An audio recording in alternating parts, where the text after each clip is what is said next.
Bonsoir à tous, j'espère que tout le monde va vraiment très bien. Alors voilà, en cette soirée du 29 novembre 2021, on se retrouve pour une nouvelle vidéo assez spéciale maintenant. Comme beaucoup de monde me l'ont demandé, et puis comme c'était prévu depuis un mois, je réactualise les prévisions saisonnières pour l'hiver à la dernière minute parce que l'hiver commence officiellement dans 2 jours. Même pas, parce que là on est le 29 au soir, donc un jour et demi on va dire, même pas. Donc voilà, on est parti. Alors maintenant pour décembre, je garde, enfin il y a des changements dans ces prévisions saisonnières, je vous le sens maintenant, il y a des changements, mais c'est plutôt bon signe, c'est pour ça restez jusqu'à la fin, regardez bien la vidéo, écoutez bien ce que je veux dire, notamment pour janvier-février. Les tendances ont un peu changé, donc pas pour décembre. Décembre, je prévois toujours un déficit de moins 0,5 en termes de température et de précipitations assez standard. D'ailleurs, c'est prévu, ça se confirme car on aurait une première quinzaine de décembre plutôt dynamique avec des flux, un flux nord-ouest dominant, donc humide mais assez frais, et une seconde quinzaine assez fraîche mais un temps plus sec. Donc au final, 2 saisons en termes de précipitation et assez frais en termes de température, donc moins 0,5 prévu comme je le vois depuis maintenant, depuis le début de mes prévisions saisonnières pour cet hiver 2021-2022. D'ailleurs, pour novembre, petite parenthèse, hein, je pense avoir raison parce que j'ai prévoyé un déficit de moins 0,5 à moins 1. Et là, on se dirige vers ça. On se dirige vers un déficit de moins 0,6, moins 0,7. Donc voilà, c'est assez bien. Je trouve que je suis assez contente de ces prévisions. Donc voilà. Pour janvier, maintenant. Alors, les tendances ont changé, on va dire.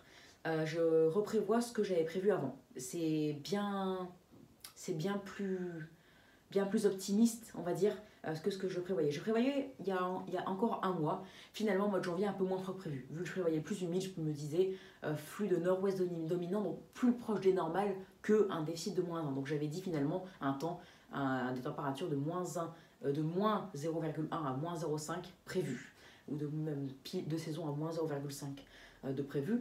Donc un temps à peu près de saison, à l'image en fait de janvier 2021 qui était très humide, mais à peu près de saison, un déficit de moins 0,1 à la fin.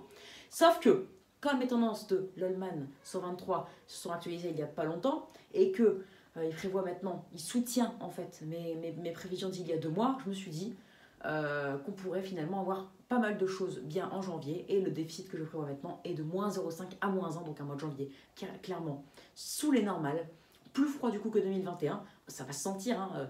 Je vous rappelle qu'en plein hiver, avoir un déficit, avoir en moyenne moins 0,5 à moins 1 par rapport à un autre mois de janvier, ça se sent en hiver. Hein, parce que la neige en mois de janvier, elle se joue quand même au degré près. Il ne faut pas l'oublier, hein, surtout pour les épisodes neigeux et la tenue. Donc ça va se faire sentir.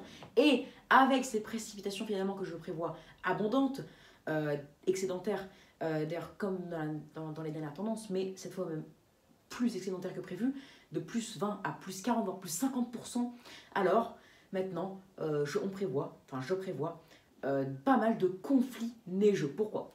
Comme vous le savez, les précipitations seront excédentaires, les températures déficitaires, donc ça occasionnera pas mal de flux nord, de flux nord-est, et avec les redoux à chaque fois, des conflits neigeux. On en aurait pas mal, on en aurait quasiment tout au long du mois.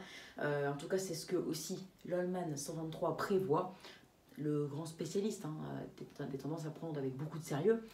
Et donc c'est ce que je prévois aussi maintenant, pas mal de conflits neigeux, donc pas mal de neige en pleine, beaucoup d'épisodes de neige en pleine à prévoir, que ce soit sur le nord-est, centre-est qui sont plus touchés bien sûr, mais les régions centres seront touchées aussi, peut-être pourquoi pas même le nord-ouest, donc l'ouest, la Méditerranée, pourquoi pas aussi parfois.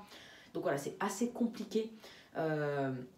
La prévision exacte, hein, c'est impossible même, mais en tout cas, maintenant on se dirige carrément vers un mois froid et humide et bien froid, avec pas mal de conflits neigeux, donc beaucoup de neige en pleine à prévoir, beaucoup d'épisodes de neige à prévoir. Donc maintenant, voilà, vous avez les infos pour janvier, donc maintenant vous pouvez commencer à vous réjouir car on s'approche de plus en plus de l'échéance et c'est de mieux en mieux. Après, je vous rappelle que mes prévisions saisonnières ne sont pas fiables à 100%, c'est pas sûr et certain, mais ça sent quand même bon pour début janvier. Enfin non, pour le mois de janvier en général. Et d'ailleurs, on pourra avoir, à l'image de 2021 ou de 2019, on pourra avoir notamment en 2019 pas mal d'épisodes de neige avec une séquence peut-être bien froide, et pourquoi pas un coup de froid aussi dès le début de janvier 2021, avec de la neige en pleine, à surveiller de très près. Pour février, alors maintenant, J'ai changé aussi pas mal pour février. Alors en termes de température, je prévoyais un déficit de -1 à -2. Là, c'est toujours ce que je prévois. Mais en termes de précipitations, je reviens sur ma tendance d'il y a 2 mois. Des précipitations dans les normales ou même peut-être légèrement excédentaires, car on pourra avoir un flux de nord dominant et possiblement une vague de froid aussi, hein, comme je vous l'ai dit, notamment en début de mois. Hein, donc ce sera aussi à l'image de 2021, mais cette fois, elle toucherait normalement toute la France et pas que la moitié nord. Donc voilà, avec un déficit de -1 à -2, le mois de février pourrait être vraiment très froid à l'image de février 2018, mais avec des précipitations, non, comme 2018, pardon, car les précipitations en 2018 étaient, il me semble, de saison excédentaire. Donc voilà, on aura un mois de février 2022 à l'image de février 2018. Donc au final, qu'est-ce qu'on va retenir pour cet hiver? Un mois de décembre assez de saison à frais, donc un déficit de -0,25 quand on fait la moyenne. Janvier, un déficit de -0,75, donc -0, donc -1 sur les 2 mois, quand on additionne bien sûr, et février, -1,5 en moyenne. Donc un hiver plus froid au fur et à mesure qu'on avancerait dans l'hiver, avec de la neige, de l'humidité, donc de plus en plus de neige, et des précipitations, je ne vous l'ai peut-être pas dit, essentiellement sous forme de neige dans l'est de la France pour janvier-février, et même majoritairement sous forme de neige dans les régions centres. Donc on aura beaucoup de neige aussi à l'île, donc je pourrais faire pas mal de vidéos, plein de vidéos, beaucoup de vidéos. Donc -1 puis -1,5, ça fait -2,5. Donc au total, l'hiver, on pourrait se diriger vers un déficit d'environ -0,5 à -1 degré. Donc l'hiver le plus froid depuis 2013, il me semble, oui, depuis 2013 ou même encore avant, je ne sais pas. Donc l'hiver le plus froid depuis très longtemps. Donc on retrouverait enfin un hiver froid, ce qui n'est pas arrivé depuis vraiment 2013. Hein. Tous les hivers à partir de l'hiver 2013-2014 étaient doux, donc avec un excédent à la fin de l'hiver au total pour toute la France. Donc là on se dirige vers ça. Donc ce qu'on a à retenir, un hiver froid, le plus froid depuis 2013, un hiver, un mois de janvier qui s'annonce plus froid et plus humide que prévu, février aussi, un peu plus humide. Donc troisièmement, beaucoup de neige, beaucoup de neige, d'épisodes de neige et des précipitations essentiellement sous forme de neige, notamment dans l'est de la France pour janvier et pour février. Et quatrièmement, non, c'est tout il me semble. Donc voilà, à surveiller de très près cet hiver qui pourrait être vraiment très intéressant. On suit bien la situation, bien sûr. Alors, donc j'espère que cette vidéo vous aura plu. Abonnez-vous, likez, partagez et n'hésitez surtout pas à me donner des idées pour mes futures vidéos. Excellente soirée à vous, à plus tard pour une nouvelle vidéo. Ciao!